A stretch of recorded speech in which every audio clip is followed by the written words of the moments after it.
പാർവതി, സമൂഹത്തിൻ്റെയും സ്വന്തം ഗോത്രത്തിൻ്റെയും ഒക്കെ തിരസ്കരണവും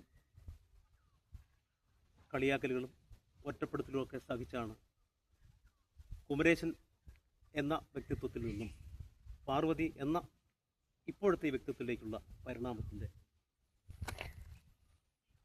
കാലമെന്ന് പറയുന്നത്. അതെങ്ങനെയായിരുന്നു എന്ന് പറയാമോ? തുടക്കം എല്ലാത്തിനും ഭയങ്കര ബുദ്ധിമുട്ടൊക്കെ ആയിരുന്നു. കാരണം ഒന്നാമത്തെ കാര്യം ഒരു ആദിവാസി ഊരായതുകൊണ്ടും നമ്മുടെ ഒരു ഗ്രാമീണ മേഖല ആയതുകൊണ്ടും ഗ്രാമമായതുകൊണ്ടും പിന്നെ സോഷ്യൽ മീഡിയയുടെ ഒരു അതിപ്രസരം കുറച്ച് വർഷങ്ങളൊക്കെ ആയിട്ടുള്ളൂ ഞങ്ങളുടെ ഗ്രാമത്തിലേക്ക് വന്നിട്ട്. അപ്പോൾ അതിൻ്റെ ഒരു അവയർനെസ് നമ്മുടെ ആൾക്കാരുടെ ഇടയിൽ വളരെ കുറവായിരുന്നു. അപ്പോൾ അതൊക്കെ കൊണ്ട് ആൾക്കാരെ അംഗീകരിക്കാൻ നമ്മുടെ ബന്ധുക്കാരായാലും സ്വന്തക്കാരായാലും നാട്ടുകാരായാലും വളരെ ബുദ്ധിമുട്ടായിരുന്നു. പ്രത്യേകിച്ച് ഒരു ഗ്രാമമായതുകൊണ്ടും ഒരു ആദിവാസി ഊരായതുകൊണ്ടും തുടക്കത്തിൽ വളരെ ബുദ്ധിമുട്ട് അനുഭവിച്ചിട്ടാണ് ഞാൻ ഒരു നിലയിലേക്ക് ഇപ്പോൾ എത്തിയത്. പൊതുസമൂഹത്തിൻ്റെ, അതായത് നിങ്ങളുടെ ഗോത്രക്കാരിൽ നിന്നുള്ള അത് മാറ്റി നിർത്തും. മറ്റ് നിങ്ങളുടെ ഊര് വിട്ട് വെളിയിൽ പോകുമ്പോൾ, അപ്പോൾ അതിനുമുമ്പ് എനിക്കറിയേണ്ടത്, നമ്മൾ ഈ ആൺ ശരീരത്തിൽ ഒരു പെൺമനസ്സുണ്ട് എന്ന് നിങ്ങൾ തിരിച്ചറിഞ്ഞത് ഏത് പ്രായത്തിലാണ്?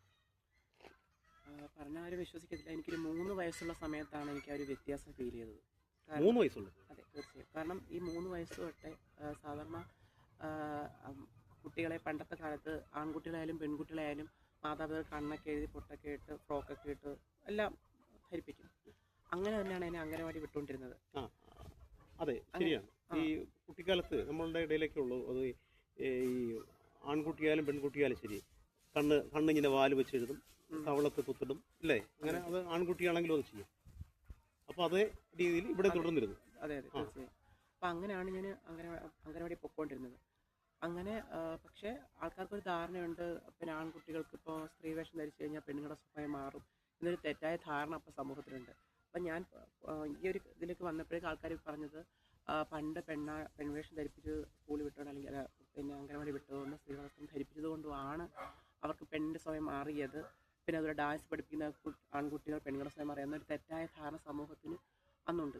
ഇപ്പോഴും ഉണ്ട്, പക്ഷെ അന്നത്തെ കാലത്ത് കുറച്ച് കൂടുതലായിരുന്നു. പക്ഷേ എനിക്ക് ആ 3 വയസ്സുള്ള സമയത്ത് തന്നെയാണ് പൊതുവേ ആമ്പിളരെ സംബന്ധിച്ചിടത്തോളം അവർക്ക് ടോയ്സിനോട് വ്യത്യാസം ഉണ്ടാകും. പെൺപിള്ളേർക്കും പാവകളോടും മറ്റുള്ള കാര്യങ്ങളോടായിരിക്കും താല്പര്യം, ആമ്പിള്ളേർക്ക് അല്ലാത്ത വണ്ടികൾ ഇതിനോടായിരിക്കും കൂടുതൽ താല്പര്യം. പക്ഷേ എനിക്ക് പാവക്കുട്ടികൾ ഇങ്ങനെയുള്ള കാര്യങ്ങളോടാണ്, പിന്നെ കമ്മല്, മാല, വള, അത്തരം വസ്ത്രങ്ങൾ അല്ലെങ്കിൽ അങ്ങനത്തെ കാര്യങ്ങളോടൊക്കെയാണ് കൂടുതൽ താല്പര്യമായിരുന്നു. അതിൽ തന്നെ ഒരു വ്യത്യാസം എനിക്ക് ഫീൽ ചെയ്തു. പിന്നെ എൻ്റെ സ്വഭാവം, എനിക്ക് ആൺകുട്ടികളെ പേടിയായിരുന്നു. ആമ്പിളാരെ എൻ്റെ അടുത്ത് വരുന്നത് എനിക്ക് പേടിയായിരുന്നു. ആമ്പിളാരോട് നടക്കാൻ പേടിയായിരുന്നവരെ കാണുന്ന തന്നെ എനിക്കൊരു ഒരു ഭയമുള്ളൊരു കാര്യമാണ്. പക്ഷെ എന്നാൽ പെൺകുട്ടികളായ അവരോട് സഹകരിക്കുമ്പോഴും എടുക്കുമ്പോഴും എനിക്കൊരു പേടി ഫീൽ ചെയ്യത്തില്ല. അങ്ങനൊരു ഇതാണ് കൂടുതൽ എനിക്ക് അടുപ്പം, എനിക്ക് അവരോട് എനിക്ക് പെൺകുട്ടികളാണ് തോന്നിയിരുന്നത്. അപ്പോൾ അതിൽ തന്നെ ഒരു വ്യത്യാസം എനിക്ക് ഫീൽ ചെയ്തു. പിന്നെ അത് കൂടുതൽ എനിക്ക് ഇതായത് അംഗനവാടി പഠിത്തം കഴിഞ്ഞിട്ട് സ്കൂളിലോട്ട് കൊണ്ട് ചേർക്കുമ്പോഴത്തേക്ക് ഈ ഡ്രസ്സിങ് മാറ്റം വന്നപ്പോഴത്തേക്ക് എനിക്ക് ഒരിക്കലും അക്സെപ്റ്റ് ചെയ്യാൻ പറ്റാതായി. കാരണം ഇതുവരെ നമ്മൾ ഫ്രോക്കൊക്കെ ഇട്ടുകൊണ്ട് അംഗനവാടി പൊയ്ക്കൊണ്ടിരിക്കുന്നെങ്കിൽ പോലും സ്കൂളിലേക്ക് ചെല്ലുമ്പോൾ സമയത്ത് അതൊരിക്കലും അംഗീകരിക്കത്തില്ലല്ലോ. അപ്പോൾ അവിടെ യൂണിഫോം നമ്മൾ മസ്റ്റാണ്. അപ്പോൾ അവിടെ ചെന്നപ്പോൾ ഫസ്റ്റ് സ്കൂളിൽ കൊണ്ട് ചേർക്കാൻ പോയപ്പോഴത്തേക്ക് പാലൊക്കെ ഇട്ട് കണ്ണൊക്കെ എഴുതി കുത്തൊക്കെ ഇട്ട് അങ്ങനെ ഒരുങ്ങിയൊക്കെയാണ് പൊയ്ക്കൊണ്ടിരുന്നത്. സ്കൂളിൽ കൊണ്ട് ചേർത്ത് തന്നെ 4 വയസ്സുള്ളപ്പോഴാണ് എന്നെ കൊണ്ട് 1-ാം ക്ലാസ് ചേർക്കുന്നത്. അപ്പോൾ അവിടെ ചെന്നപ്പോൾ അവർ പറഞ്ഞു അവർ എന്നെ യൂണിഫോം ഒക്കെ ധരിപ്പിച്ചാണ് കൊണ്ട്. പക്ഷേ എനിക്ക് അതൊരു കംഫർട്ടബിൾ അല്ലാത്തവരായിരുന്നു ആ ഡ്രസ്സ് തോന്നിയിരുന്നത്. പിന്നെ എനിക്ക് 1-ാം ക്ലാസ് തൊട്ട് 4-ാം ക്ലാസ് വരെ വലിയ കുഴപ്പമൊന്നും ഇല്ലായിരുന്നു. കാരണം ആ സമയത്ത് കളിയാക്കത്തൊന്നും ഇല്ലല്ലോ. കാരണം അന്നത്തെ കാലത്ത് കുട്ടികളിങ്ങനെ തിരിച്ചറിവില്ല. പിന്നെ ആമ്പിളായാലും പെൺകുട്ടികളായാലും ഒരു കണ്ണൊക്കെ എഴുതുന്നൊരു കാലഘട്ടമാണത്. അതുകൊണ്ട് ആ സമയം വരെ എനിക്ക് കളിയാക്കൽ ഫീൽ ചെയ്തിട്ടില്ല.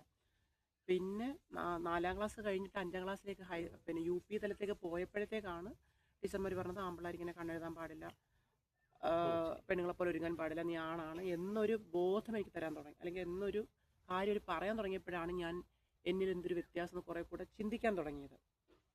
ആ ഒരു UP തലത്തിലേക്ക് എത്തിയപ്പോഴാണ്. അങ്ങനെ എത്തി അതുവരെ എനിക്ക് അപമാനം എന്താണ്, പരിഹാസം എന്താണെന്ന് എനിക്കറിയില്ല. UP തലത്തിലേക്ക് എത്തിയിട്ട് ഞാൻ ആ സമയത്ത് 5 എത്തിയിട്ട് 6-ാം ക്ലാസ്സിലേക്ക് കടക്കാൻ തുടങ്ങുന്ന സമയത്ത് അന്നത്തെ കാലത്ത് ഫ്രീ പീരീഡ് കുട്ടികളെ PT വിടും. ഇന്നെന്ന് വെച്ചാൽ ഫ്രീ പീരീഡ് കിട്ടിക്കഴിഞ്ഞാൽ വേറെ അധ്യാപകർ വന്ന് ക്ലാസ് എടുക്കും. അന്ന് അങ്ങനെയല്ല, ഫ്രീ പീരീഡ് കിട്ടിക്കഴിഞ്ഞാൽ അവരെ വേറെ കളിക്കാനൊക്കെ പറഞ്ഞു വിടത്തുള്ളൂ. അപ്പോൾ ഈ സമയത്ത് ഈ ആൺകുട്ടികളെയും പെൺകുട്ടികളെയും ഗ്രൂപ്പ് തിരിക്കും ഗെയിമിന് വേണ്ടി. ആൺപിള്ളേർ വേറെ പെൺപിള്ളേർ വേറെ എന്ന് ഗെയിം തിരിക്കും. അപ്പോൾ എൻ്റെ ഈ സ്വഭാവവും സംസാരവും ആശയക്കുഴപ്പം സ്വയം ഉണ്ടായി. സ്വയം ഒരു ആശയക്കുഴപ്പമുണ്ട്, ഞാനിതിൽ ഏതിൽ പെടും എന്നുള്ളത് അല്ലേ? ഏതിൽ പെടും എന്ന അങ്ങനെ ഒരു ചിന്ത എൻ്റെ മനസ്സിലുണ്ടായി. അപ്പോൾ അവിടെ ചെന്ന സമയത്ത് ഈ ഗെയിം തിരിക്കുന്ന സമയത്ത് ആശയക്കുഴപ്പം, അങ്ങനെ എനിക്ക് ആശയക്കുഴപ്പത്തേക്കാൾ കൂടുതലൊരു വേദനയാണ് അപ്പോൾ ഫീൽ ചെയ്തത്. എന്താണെന്ന് വെച്ച് കഴിഞ്ഞാൽ തിരിച്ചറിവ്, ഈ ചിന്താഗതി എനിക്ക് എപ്പോഴും കൂടുതൽ ഈ ആശയക്കുഴപ്പം ഉണ്ടാകാനുള്ള കാരണം കൂടെ ഞാൻ പറഞ്ഞുതരാം. അപ്പം അധ്യാപകർ ഇങ്ങനെ പറഞ്ഞു എൻ്റെ അടുത്ത്, നിന്നെ ഏത് കൂട്ടത്തിൽ ചേർക്കും? ആണുങ്ങളുടെ കൂട്ടത്തിൽ ചേർക്കാനും പറ്റത്തില്ല, പെണ്ണുങ്ങളുടെ കൂട്ടത്തിൽ ചേർക്കാൻ പറ്റില്ല. അപ്പോഴാണ് പെണ്ണാളൻ എന്നൊരു വാക്കിനെ അപ്പോഴാണ് കേൾക്കുന്നത്. അതുവരെ ഈ ഒരു വാക്കിനെ പറ്റി എനിക്ക് അറിയില്ലായിരുന്നു. അപ്പോൾ ആ സമയത്താണ് ഞാൻ പെണ്ണാളൻ എന്നൊരു വാക്ക് കേൾക്കുന്നത്. ടീച്ചർമാർ പറഞ്ഞു, നിന്നെ ഏത് കൂട്ടത്തിൽ ചേർക്കും? ആമ്പഴ കൂട്ടത്തിൽ ചേർക്കാനും പറ്റത്തില്ല, പെമ്പിളയുടെ കൂട്ടത്തിൽ ചേർക്കാനും പറ്റത്തില്ല. അത്രയും കുട്ടിയുടെ മുന്നിൽ ആ ഗ്രൗണ്ടിൽ വെച്ച് അത്രയും ആൾക്കാരുടെ മുന്നിൽ വെച്ച് പറഞ്ഞപ്പോൾ എനിക്ക് ഭയങ്കരമായ അധ്യാപകർ പറഞ്ഞു. അത് കേട്ട് കുട്ടികൾ ചിരിച്ചു. അതിൽ പിന്നെ എനിക്ക് കുറേ കൂടെ ഞാൻ ഇൻട്രോവേർട്ടായി, ആരോടും സഹകരിക്കാൻ പറ്റാത്ത ഒരു വല്ലാത്തൊരു മാനസികാവസ്ഥ. പിന്നീട് ഞാൻ ഒറ്റ PT ഇതിൽ ഞാൻ പങ്കെടുത്തിട്ടില്ല. PT വരുമ്പോഴത്തേക്ക് ഞാൻ സ്കൂളിൽ നിന്ന് ഞാൻ ഒന്ന് ക്ലാസ്സിനകത്തിരിക്കും. പിന്നെ കുട്ടികൾ ക്ലാസ് കഴിഞ്ഞ് വരുമ്പോഴത്തേക്ക് ഞാൻ കാരണം മെൻ്റലി ഞാൻ വല്ലാത്തൊരു ട്രോമയിലോട്ട് ഞാനായി. പഠിത്തത്തിൽ ഞാൻ പിന്നോക്കമായി. പിന്നെ ഞാൻ വളരെ ഇൻട്രോവേർട്ട് ആയതെന്ന് വെച്ച് കഴിഞ്ഞാൽ മറ്റേത് എൻ്റെ പിന്നെ തൊട്ട് ഞാൻ ചിന്തിക്കാൻ തുടങ്ങി. അതായത് ബസ്സിൽ തന്നെ യാത്ര ചെയ്യുമ്പോൾ ഞാൻ ബസ്സിൽ ചെന്ന് അവിടെ ഇരിക്കുമ്പോൾ അവർക്കത് ഇഷ്ടപ്പെടുമോ? അതായത് ഞാൻ അറിയാതെ അവരുടെ ദേഹത്ത് തട്ടിക്കഴിഞ്ഞാൽ അവർ തെറ്റിദ്ധരിക്കുമോ? ഞാൻ അവർക്ക് സംസാരിച്ച് കഴിഞ്ഞാൽ ആ സംസാരം അവർ മോശമായിട്ട് കാണുമോ? ഞാൻ നോക്കിക്കഴിഞ്ഞാൽ ആ നോട്ടത്തെ അവർ തെറ്റായി കാണുമോ? അപ്പോൾ എല്ലാത്തിനും എനിക്ക് ഇങ്ങനെ ഇതായി. ബസ്സിൽ തന്നെ ഞാൻ കയറിയപ്പോഴും ഞാൻ സീറ്റ് ഉണ്ടെങ്കിൽ പോലും ഞാൻ ഇരിക്കത്തില്ല. കാരണം ഇരുന്ന് കഴിഞ്ഞാൽ ചിലപ്പം ഒരു ആണ് ഇരിക്കുകയാണെങ്കിൽ ഞാൻ ചെന്ന് ഇരുന്ന് കഴിഞ്ഞാൽ ചിലപ്പോൾ അവനത് ഇറിറ്റേറ്റ് ആകുമോ? ഞാൻ ഇരുന്ന് കഴിയുമ്പോൾ അവനത് തെറ്റിദ്ധരിക്കുമോ? അപ്പം ചിലത്ത് പോകുമ്പോഴത്തേക്ക് എനിക്ക് വഴിയൊന്നും അറിയത്തില്ല. അപ്പോൾ എനിക്ക് ഇവരോട് ചോദിക്കണമെന്നുണ്ട്, ഇന്ന സ്റ്റോപ്പ് എത്തിയോ, ഇന്ന സ്ഥലം എത്തിയോ എന്നൊക്കെ എനിക്ക് ചോദിക്കണമെന്ന് ആഗ്രഹമുണ്ട്. അപ്പോൾ അങ്ങനെ ചോദിച്ച് കഴിയാൻ പോലും എനിക്ക് പേടി. ആ ചോദ്യത്തെ അവർ നെഗറ്റീവായിട്ട് കാണുമ്പോൾ, അപ്പം ചില ആൾക്കാരെ കാണുമ്പോൾ നമുക്ക് പരിസര ബന്ധം ഇല്ലെങ്കിൽ ഇപ്പോൾ നമുക്ക് പുഞ്ചിരിക്കാനൊരു കെമിസ്ട്രി ചിലരോട് നമുക്ക് തോന്നും യാത്രകളിലാക്കിയാൽ. അപ്പം എനിക്ക് അതുമ്പോൾ ഒരു പേടിയാണ്. കാരണം അങ്ങനെ ചിരിച്ചു കഴിഞ്ഞാൽ ആ ചിരിയെ അവർ തെറ്റിദ്ധരിക്കപ്പെടുമോ അങ്ങനെ. അപ്പം ബസ്സിൽ തന്നെ കയറിയാൽ എല്ലാവരും കയറിയ ശേഷം ഞാൻ മാത്രമേ ഞാൻ കയറത്തുള്ളൂ. ബസ്സിൽ നിന്ന് ഇറങ്ങുമ്പോഴും എല്ലാവരും ഇറങ്ങിയ ശേഷം ഞാൻ ഇറങ്ങത്തുള്ളൂ. സ്കൂളിൽ കഞ്ഞി കൊടുക്കുമ്പോഴും എല്ലാ കുട്ടികൾക്കും കൊടുത്ത ശേഷം അവസാനം മാത്രമേ ഞാൻ കഞ്ഞി വാങ്ങും. അങ്ങനെ എല്ലാത്തിൽ നിന്നും ഞാൻ നിങ്ങൾ പിന്നോക്കമായിപ്പോയി. അപ്പം അങ്ങനെ അനുഭവമായിരുന്നു എനിക്ക് UP തലത്തിലുണ്ടായത്. പിന്നെ ഞാൻ ഹൈസ്കൂൾ തലത്തിലേക്ക് പോയി. ഹൈസ്കൂൾ തലത്തിലേക്ക് പോയ ശേഷം എനിക്ക് 8ാം ക്ലാസ് ഒക്കെ ആയപ്പോൾ 8ാം ക്ലാസ്സൊക്കെ ആയി. ആ സമയത്ത് വലിയ കുഴപ്പമൊന്നുമില്ലായിരുന്നു. പക്ഷേ 9ാം ക്ലാസ്സിലൊക്കെ ആയപ്പോഴത്തേക്കാണ് എൻ്റെ ഒരു ഫാമിലി റിലേറ്റീവ്സ് തന്നെ, അപ്പോഴാണ് സെക്ഷലി ഞാൻ അബ്യൂസ് ചെയ്യപ്പെടുന്നൊരു ടൈമാണ്. കാരണം ആ കാലഘട്ടത്തിൽ ഇപ്പോഴാണ് സോഷ്യൽ മീഡിയ മറ്റുള്ള കാര്യങ്ങളൊക്കെ അതിപ്രസരമൊക്കെ ഉണ്ടാകുന്നത് ഇപ്പോഴാണ്. അന്നത്തെ കാലത്ത് കുട്ടികൾക്ക് ഓപ്പണായിട്ട് പറഞ്ഞാൽ സെക്സ് എന്താണെന്ന് അറിയില്ല. കുട്ടികൾക്ക് അതിനെപ്പറ്റി യാതൊരു അവബോധമോ കാര്യങ്ങളോ ഒന്നും അക്കാലത്ത് കുട്ടികൾക്ക് അറിയില്ല. അപ്പം ഒരു ബന്ധുവിൽ നിന്ന് തന്നെ ഒരു ലൈംഗിക ചൂഷണത്തിന് ഞാൻ വിധേയമായി. അപ്പോൾ അത് പറയുമ്പോൾ പലർക്കും ഒരു പരിഹാസമായിട്ട് ശരിയായിട്ട് തോന്നാം. കാരണം ഒരു ലൈംഗികത എന്ന് പറയുന്നത് പരസ്പര സമ്മതപ്രകാരം രണ്ടുപേരും ഇഷ്ടത്തോടെ അറിഞ്ഞു ചെയ്യുന്നൊരു കാര്യമാണ്. പക്ഷേ ഇതറിയാതെ ഒരു ആൺകുട്ടിയായാലും പെൺകുട്ടിയായാലും അറിയാതെ ബലാത്കാരമായി ചെയ്യുന്നതിന് റേപ്പ് എന്ന് നമുക്ക് പറയുന്നത്.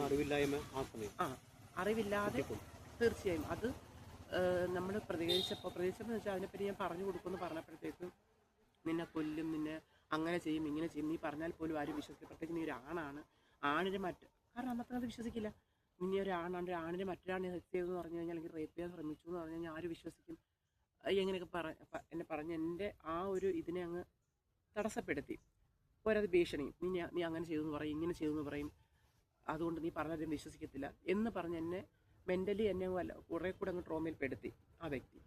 പിന്നെ അയാൾ സ്ഥലമൊക്കെ മാറി പോയപ്പോഴത്തേക്കാണ് ഞാനൊരു ഇതിൽ നിന്ന് ഞാൻ റിലീഫായത്. ഞാൻ ആ സമയത്ത് അത് കഴിഞ്ഞിട്ട് ഞാൻ 10ാം ക്ലാസ്സിലേക്ക് എത്തി. 10ാം ക്ലാസ്സിലേക്ക് എത്തിയ സമയത്തും അന്നത്തെ കാലത്ത് വെച്ച് കഴിഞ്ഞാൽ ഇപ്പോഴത്തെ കുട്ടികളെ പെട്ടെന്ന് ജയിപ്പിച്ചൊക്കെ വിടും. അന്നത്തെ കാലത്ത് കുട്ടികളെ രക്ഷാകർത്താവിനെ പറയും, എൻ്റെ മോനെ തോപ്പിച്ചിരുത്ത് പഠിക്കട്ടെ, അവന് പഠിത്തത്തിൽ കുറച്ച് പിന്നോക്കാണ്, 1 വർഷം കൂടെ അവന് ഇരുത്തട്ടെ എന്നൊക്കെ രക്ഷകർത്താക്കൾ പറയും അന്നത്തെ കാലത്ത്. അതുകൊണ്ട് അന്നത്തെ കാലത്ത് കുട്ടികൾക്ക് 10ാം ക്ലാസ് പഠിക്കുന്ന പിള്ളേർക്ക് നല്ല താടി മീശയൊക്കെയാണ്. കോളേജ് പഠിക്കുന്ന പിള്ളേരെ പിന്നെ പറയണ്ട. അതുപോലെ +2 ഒക്കെ ആകുമ്പോൾ പിള്ളേരെ പിന്നെ പറയണ്ട. ഇപ്പോഴാണ് +2 കൊച്ചു പിള്ളേരെപ്പോഴൊക്കെ ഇരിക്കുന്നത്. പക്ഷെ അന്ന് അങ്ങനെയല്ല, തോൽപ്പിച്ചിരുത്തും. അങ്ങനൊരു കാലഘട്ടമാണത്.